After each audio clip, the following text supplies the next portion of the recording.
Welcome back, ladies and gentlemen. We actually did something good for a change. So all the bad that we did way earlier that just caused a freaking pitfall of crap to happen, we did it!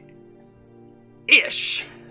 We got the unrest up to 8, which is where it needs to be for the people to be ready for struggle.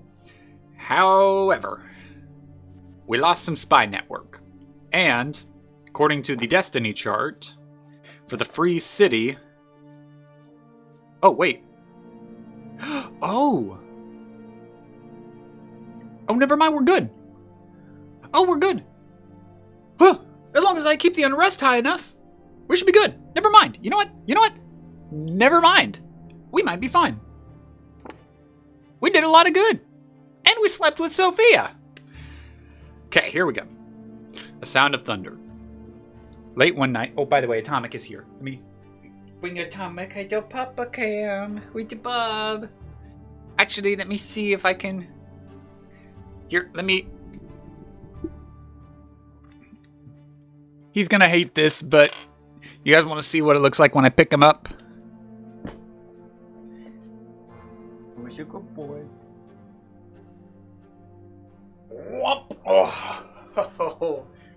He hates it so much. Oh, yeah, I know. But you okay? He hates it, but yeah. He's a good boy.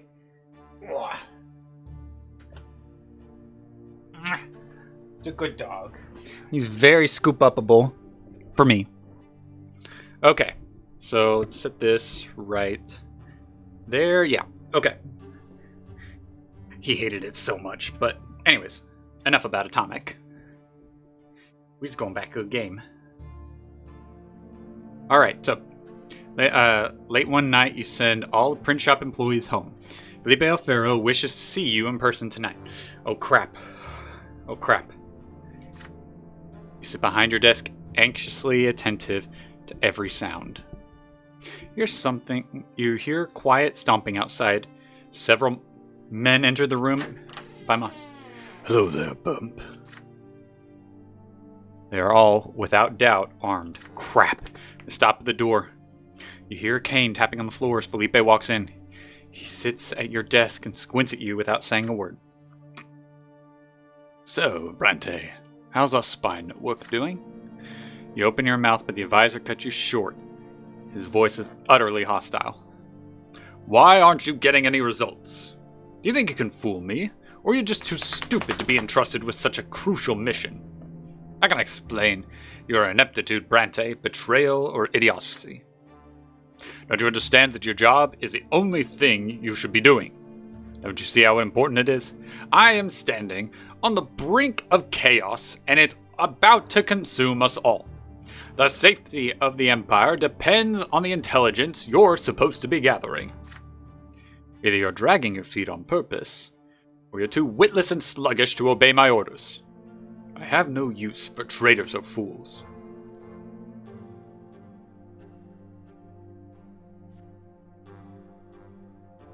I'm not manipulative.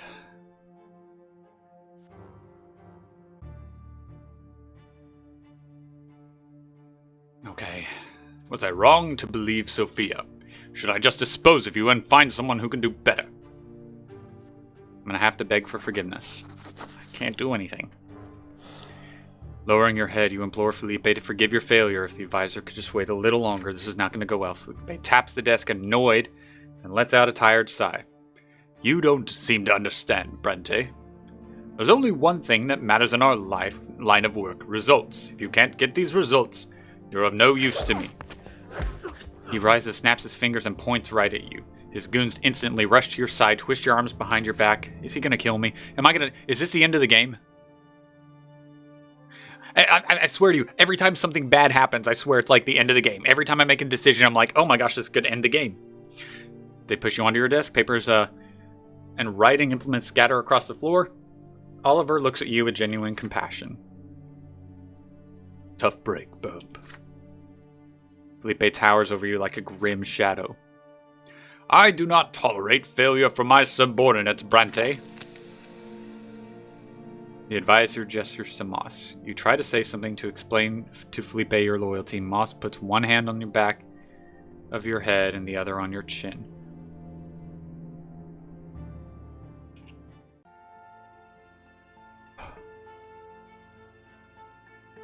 You're surrounded by an immense gray void. There is nothing but shadows around you. Spectators from your decisions, spawn of your personal will. You see before you all your victories, defeats, and all your errors and hopes. Another shadow comes to life by your side.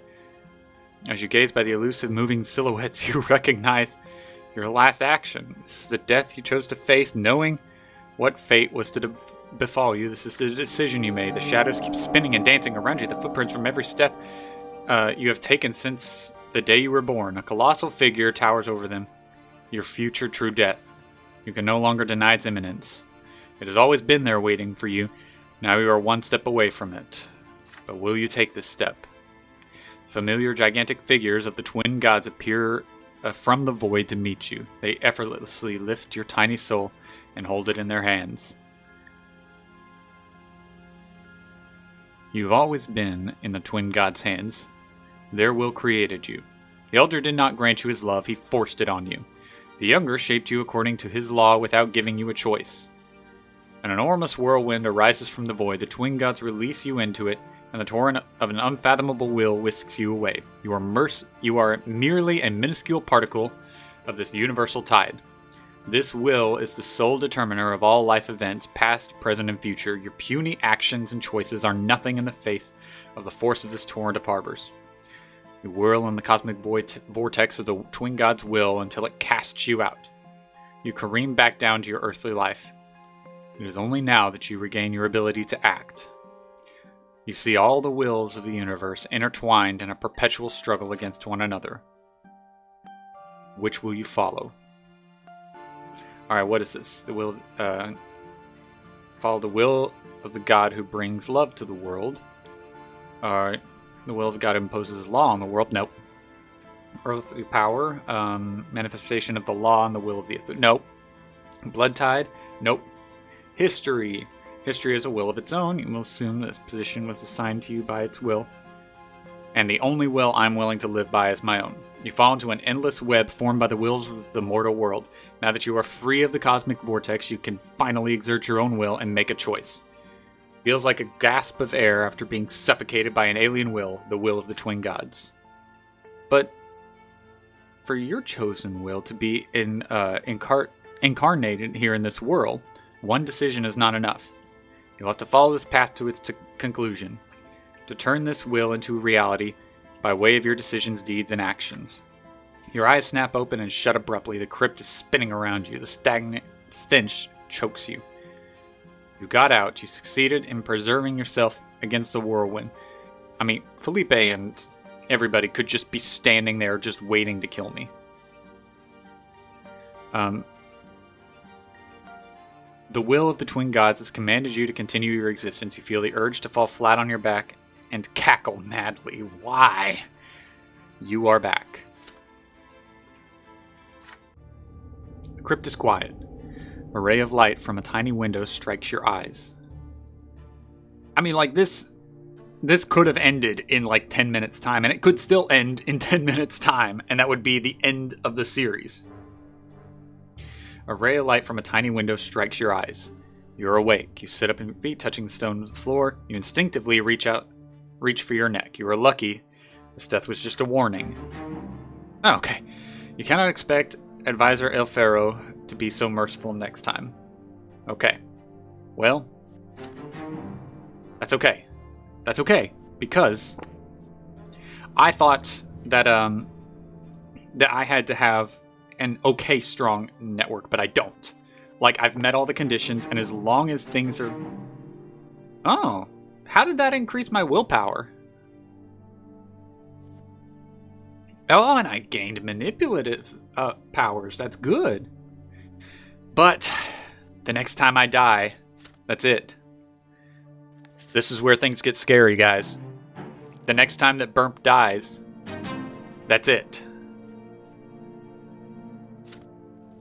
As soon as, like...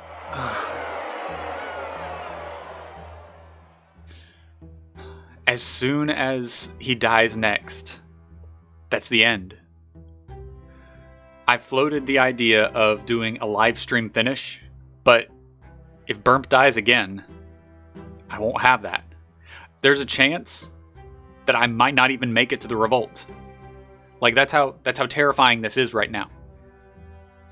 There's a chance I won't even make it to the revolt. And that's the whole point. Like, look at this. For every... Not for every chapter, but,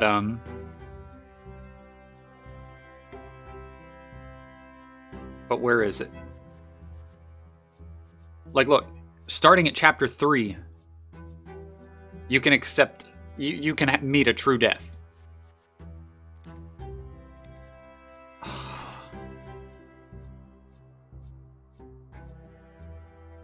This is insane. Like, and that's how scary all of this is. Like, at any moment, the game could end. Riots in Anazote are reaching a boiling point. The disgruntled crowds that took to the streets 2 days ago are protesting night and day. The pavement is littered with rubble and broken glass. It is impossible to deny that you had a hand in this. The last straw has spent years helping the common folk of Anazote realize that they have the right to make their voices heard. Any attempt to silence that voice has led to paroxysms of rage in the people. The Lesser Quorum petitioned Gaius Tempest 3 days ago. The petition asked the overseer to suspend the nobility's ancient right to be exempt from taxes. This would ease the burden of the poor common folk. But the petition never reached the overseer. Several furious nobles barged in while the quorum was still in session. It all ended in bloodshed. The next day, the commoners took to the streets. They demanded the overseer adopt the quorum's proposal at once. They have clamored tirelessly for the nobles' despotism to be punished for 2 days now. The authorities remain silent. The city is on the verge of a revolt.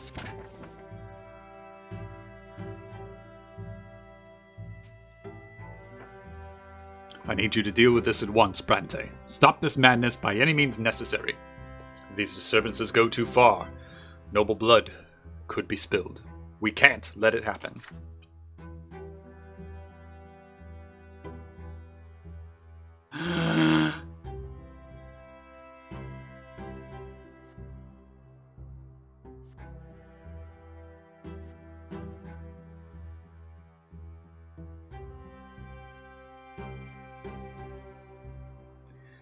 This is going... Oh no.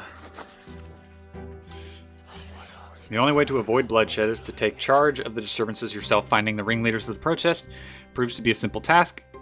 Excited by your offer of support, they are eager to talk to you. The meeting takes place at night. Dim candlelight shows their war-torn faces. You see ancient-looking woman in a moth-eaten silk garment, a stout middle-aged workman, a gray-eyed old man wearing a white tunic of the New Faith priests. You ask them whether they understand that a massacre is about to happen. All the nobles need is a single attack by the commoners, and the overseer will sick the legion on them. Yes, you're right. None of us want bloodshed, but what are we supposed to do if they won't listen? What are you suggesting? The commoners already live their lives buried beneath the staggering burden of their lot. The nobility rules over them without realizing how dependent they are on their own subordinates. But there is a way to remind them of this, and it will not require any bloodshed. All the commoners need to do is stop working. If the peasants don't take to the fields, if the merchants don't open their shops, if the miners abandon their pickaxes, the nobles will have to suffer along with them. It won't take long for them to see that the province is on the brink of ruin. The overseer will have no choice but to relent. They ponder your words. Are you suggesting that we lose what little income we have left? Our children are already starving as it is. Exactly. People already earn a pathetic pittance for their back-breaking labor. If the overseer ignores the Lesser Quorum's plea, many will not survive the winter. It's a frightening proposition, but it will be worth it. We'll need time to persuade the others, but we'll try. The next day, the city comes to a standstill. Wow, that was instant. The commoners of Anazote, including those who did not dare to take to the streets, refuse to work until the overseer hears them out. Streets are buried in sand. The shops are closed. The factories are empty. The unplowed fields are choked with weeds. Many nobles resort to force in an attempt to make their servants return to work, but the common folk dutifully accept their punishment without resuming labor. Overseer Tempest refuses to send the legion against the people who have not even attempted to arm themselves. This is freaking awesome! Confronted by their own helplessness, the nobles ask the clergy for aid, but to their surprise, the priests of the new faith, led by Abbot Leonard, support the common folk. The people of Anazote who have chosen labor as their lot must be justly remunerated or remunerated? I can't tell if it's a typo or not. For it rather than exhorted, than taxation and left penniless. What kind of obedience can you expect from starving people? Only a week passes before the nobles of Anazote are ready to negotiate with the lesser quorum. The petition finally reaches the overseer. Magistrate Elverman has the honor of announcing the response. His Grace, Gaius Tempest, has learned of the hardships of the people, now hear his will. And this, I'm reading it as An appeal from the people of Magra has reached my ears. The misery of the lowborn is great indeed, and an honorable governor must support his subjects. I hereby command the nobles of Anazote to pay taxes to the treasury of Magra for the next year. During the same year, the taxes of the lowly estate shall be halved. You return home to find Father bent over in his ledger. As a nobleman of Mantle, he will be one of the first to pay the new tax. It's the first real victory the people have ever achieved. It may not be a revolt, but it demonstrates the citizens of Anazote are ready to fight for their future.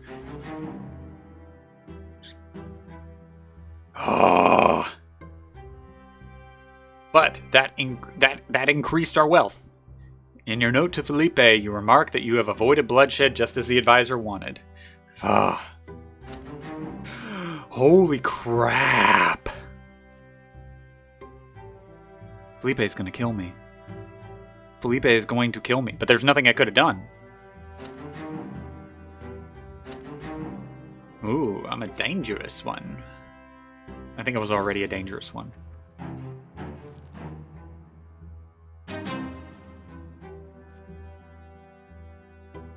I'm gonna die. Burmp is gonna die. Like Burmp is going to die a true death. Please don't let this be the last episode. It's early in the morning, you're home, you hear a sudden knock at the door, followed by Mother's voice from the foyer. Burmp, you have a visitor. No, I don't. Oliver Moss appears in the doorway, flashing his predatory smile. Go away, what is he doing here? Morning, Burmp. I have a letter for you. It's about the print shop. Well, if it's about business, I'll leave you to it. Oliver follows your mother with a curious look, then leans on the doorframe and casts a searching glance over the house. You snatch the message from his hands. You tell Oliver empathetically that he should not be here. Moss responds to your reproach with a meaningful nod at the letter. Hastily open the envelope. It's Felipe's handwriting. The letters are uneven. He was clearly in a rage when he wrote this. Enough. I'm done wasting time on you. Your family's safety isn't a gift from the twins, Brante. It's a payment for a job well done, and you haven't done your job. You're nobody. Nothing but dirt beneath my feet, and it's high time I shook you off. Don't kill me, dude. Your spies get no results. I've been accused of dereliction of my duty. My enemies mock me, and it's all because of you. You have one day to fix this, and you will fix it. You will present your solution to me by the roots of the silver tree at midnight tonight. Your time is up.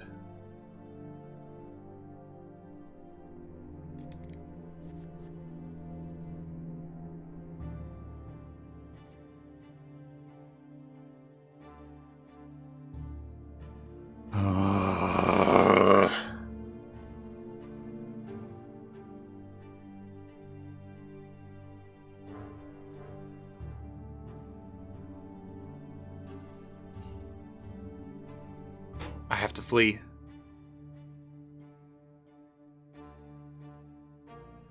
I have to flee. I have to run.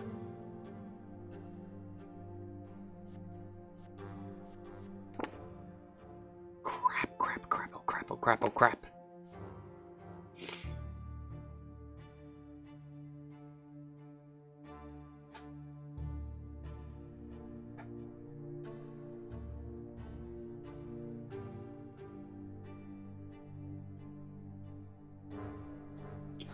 I'm fleeing the city. I'm running. I don't know what else to do. I'm on my last death. Overtaken by despair, you keep turning Felipe's words over in your mind. You have no chance of escaping the advisor's wrath. There's only one solution. You have to flee the city. Hastily pack the essentials and briskly say goodbye to your family. You tell them you have urgent business to attend to back at the print shop. Your farewells are mundane. Your family has no idea this is the last time you will ever see each other. Mother's the only one who suspects something is wrong. I hope everything is all right, son. You look so tired. You can't do a good job at work if you don't get enough rest. You promise her you will make sure to get some rest just as soon as you come back. She puts her arms around you, then blesses you with a holy symbol, and watches as you hurriedly cross the yard and turn the corner. Hiding your face, you make your way toward the city gates. To the narrow, deserted street alleys, your heart pounds in your chest. You jump, every rustling, every shadow. When you take another turn, finally, see the archway of the north gate, you start breathing more easily. Your footsteps grow steadier. You've almost escaped the giant cage of the Zanazote. The shining pillar guides you like a far beacon. You hear?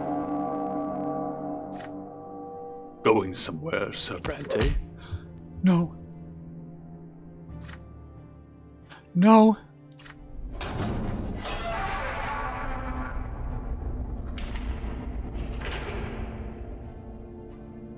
How many hours or days have passed? Also, I just realized that there are probably some times where I told you guys that you could read something and my face was covering it, so sorry. Your eyes have trouble adjusting to the light. You are shaking. Your hands are numb from the tight rope securing your wrists. The pain is gone. You just stopped feeling it. Your swollen tongue barely fits in your mouth despite the extra room afforded by your... Moss's firm hand grabs you by the hair and lifts your head so you can see the man across from you, the secret chancellor advisor, Felipe. Watch. This is the end of the game. He's going to kill me. I had a whole...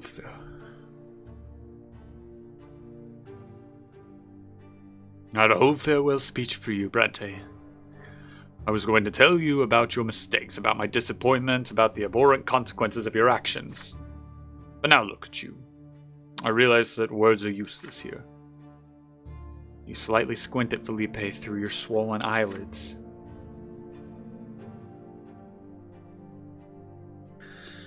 Here is your sentence, signed by Judge Fuckagrobin. I don't see any point in delaying it.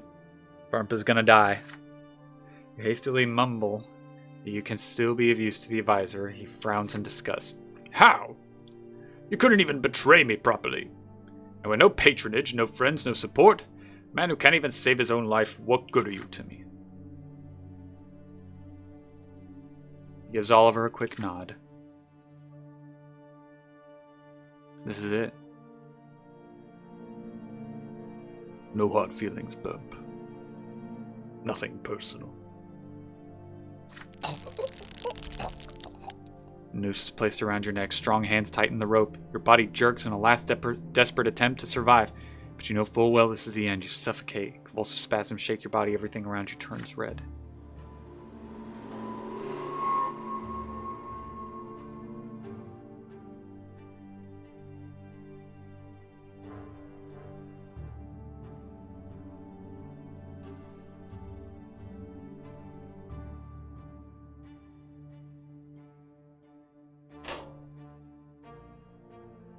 There is no more fear, no more pain.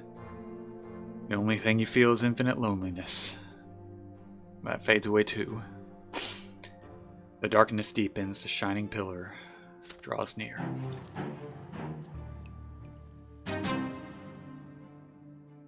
Your earthly life is over. You leave the world forever and face the judgment of the twins.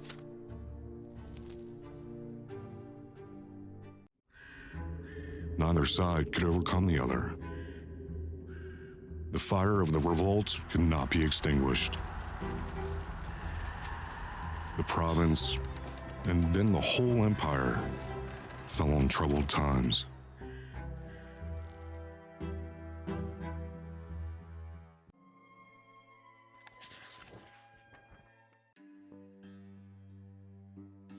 Okay, so at least I get to learn about what happened. For years after your death, Anazote continued to simmer like a cookpot over a slow flame. Powerless to the simple folk, unable to change the old order, gradually gave way to rage. Finally, this anger became stronger, and their age-old submission to the higher estate and their fear of divine retribution. The rage was a spark of the fire of the revolt. The rebels took up arms and seized the city for themselves, led from the shadows by the last straw. When the moment of truth came, there was no soul in Anazote strong-willed enough to spearhead the raging revolt.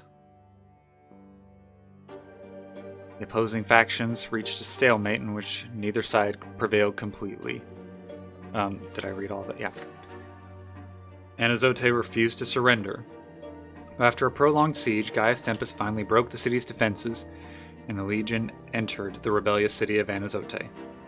The insurgents fled, the mobs disappeared from the squares and the streets. The leaders of the revolt were hanged. The city's capture made it even more trouble for the Overseer. The unrest was beaten down, but not to be suppressed completely. New riots followed one by one as the common folk, the new faith, priests, and many nobles of Mantle continued to wage a desperate struggle against old authorities. Gaius Tempest responded to the seething rebellion with more executions and threats, but dissent continued to grow. As the unrest in the city smoldered, the rest of the Empire eventually caught wind of the Anazote revolt. Nearby Macron towns and villages saw first riots soon after. Chaos began to spread across the Empire. Empire responded to this enduring turmoil with ruthless action. But even after several villages and towns were drowned in blood, the riots only intensified. The dominance of the Emperor and his dynasty began to wane.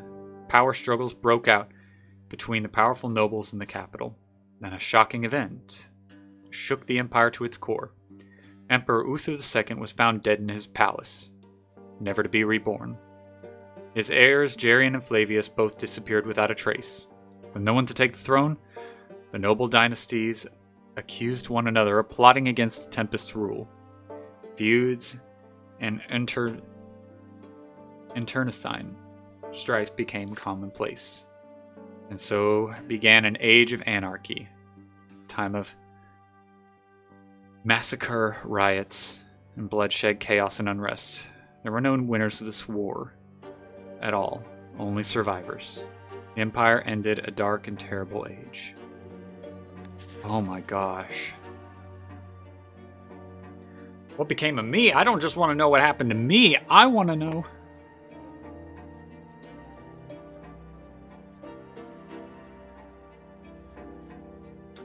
I did all that work and I couldn't get it going.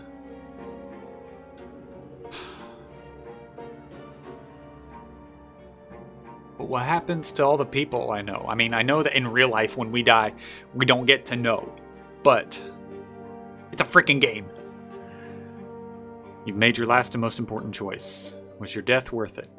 Because you've chosen a different path. Either way, there's no going back. Your fate is sealed. There is no returning from the hereafter. So you bid farewell to your mortal life. Everything you fought for, everything you strove for, all that is behind you now. You are on your way to the Shining Pillar to await your judgment by the twins. You can no longer change the world's destiny, but the choices you made and the deeds you have left an indelible mark. Will the world remember the life and suffering of Burnt Brante? Oh boy.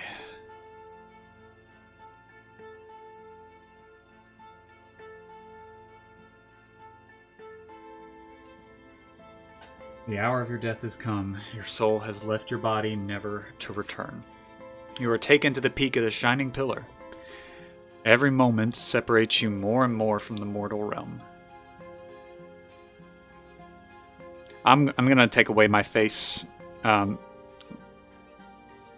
so that you guys can see what's happening here. Because I want you guys to be able to get the full effect like I am. Every moment separates you more and more from the mortal realm. The link that once bound you to it is gone forever.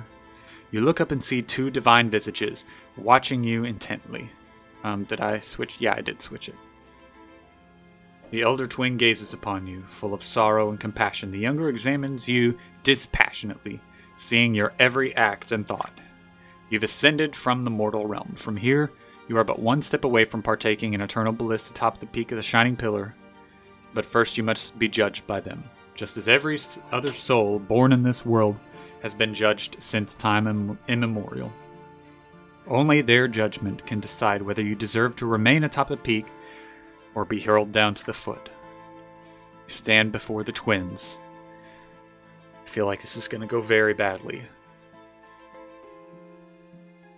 Your very essence is laid bare before them. All the secrets of your inner self revealed in full. Your soul is like an open book to them, one that preserves the story of your entire life. You lie prostrate before the gods. The time has come to take responsibility for your mortal life. And the elder twins ask, are you thankful to the gods for the life that you lived?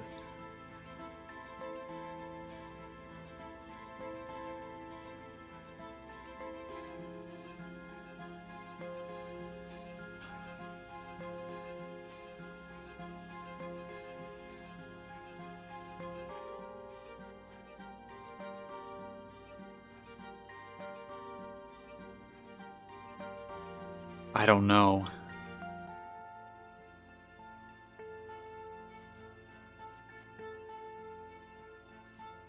At this point, he's just had to accept a lot. And I think I'm not going to answer as Burmp. I'm going to answer as myself at this point. I'm calm, because I don't think there's anything else that can be done. I hear your answer. Compassion and remorse fill the immeasurably deep eyes of the elder twin. He turns his face to his divine brother, who returns his gaze with an expression of stern remorse. The elder twin asks you once more, what was your life to you? It was a struggle. The elder twin bows his head wearily, considering your response. But the stern vision of the younger already looms above you. Human by name of Brante, what did you live for? Freedom. Always freedom. Everything has been about freedom. The younger's gaze lingers over your bare, defenseless soul. The defined figure continues its stern interrogation. What did you leave behind?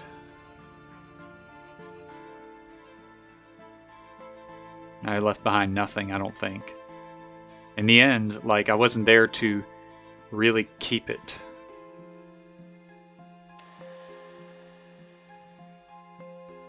The younger twin now moves towards you with clear intent, poised to render his judgment, but the elder twin restrains his brother with a gesture.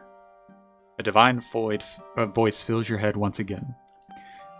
Did your life make the world we made better and more peaceful?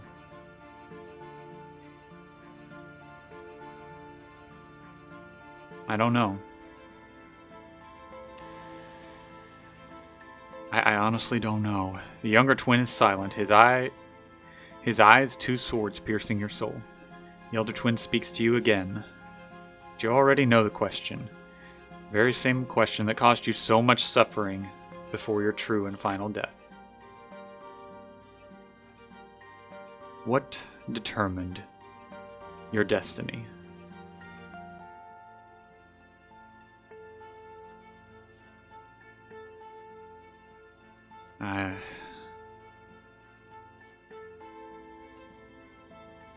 I feel like at the end of this, especially with his death to El Faro, the world around. But I had a lot of choices along the way. I did have a lot of choices along the way. The soul of a man named Brante lies prostrate at your feet. You have witnessed his entire life, known his every act, and seen every thought and desire. No other soul could ever walk the same path. So many difficult choices, so many emotions, so much pain. Another soul awaits your judgment. You do not know mercy, nor does your brother. Or you know no mercy, nor does your brother. My brother? Every mortal must walk the path chosen for him to the very end. Those who abide by the precepts set forth by you and your brother shall return to you and become a part of you. Those who reject you shall know the eternal suffering of the oblivion.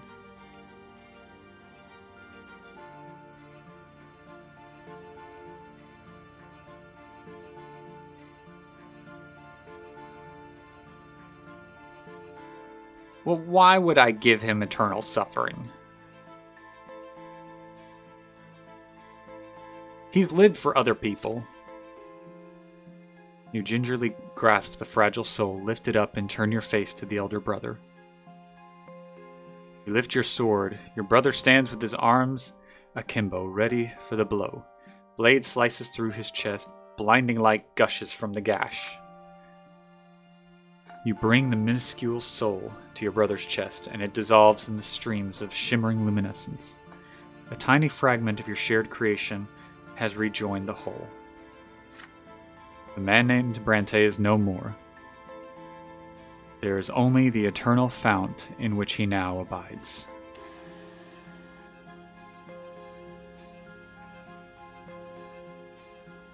Oh gosh. There's so much that I've done at this point.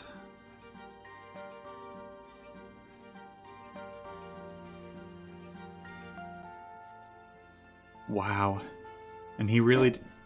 I said that he lived for freedom and whatnot, but... There's so much here. He lived for others all along the way. Look at this.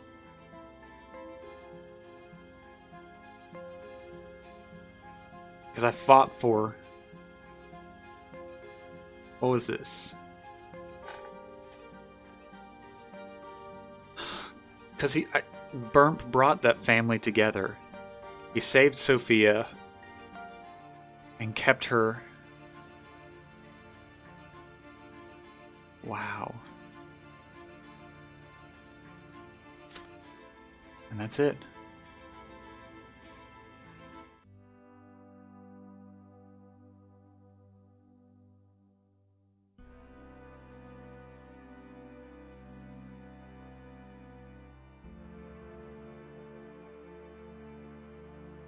Wow.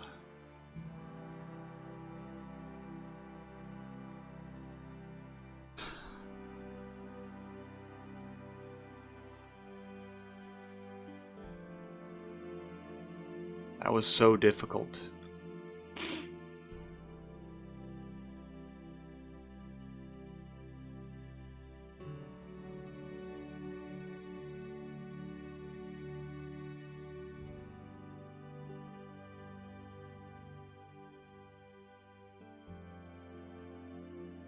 It was so difficult to be able to push through all of that, and in the end, like, I never got to see the fruition of what happened.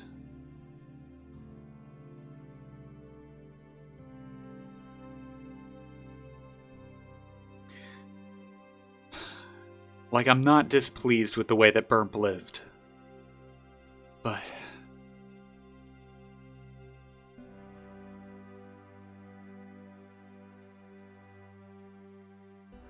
I'm so sad it's over. And there's an empty feeling. It's not like an empty feeling like, oh, that was a terrible end. This game just like fell apart at the end. No, it feels like when you know there's more to happen and you've just missed out on it.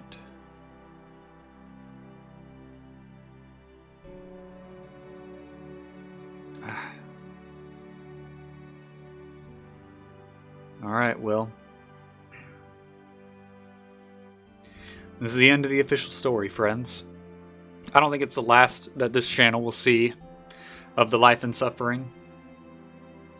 But, being the end of Burmp's life. Wow.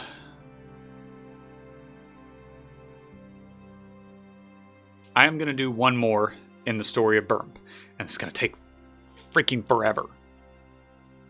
but I'm going to replay the entire because I made the stupid decision of taking away chapter resets, because I can keep myself from doing stupid and going back and fixing it myself, but I want to see what would happen. I want to see if choosing not to flee the city.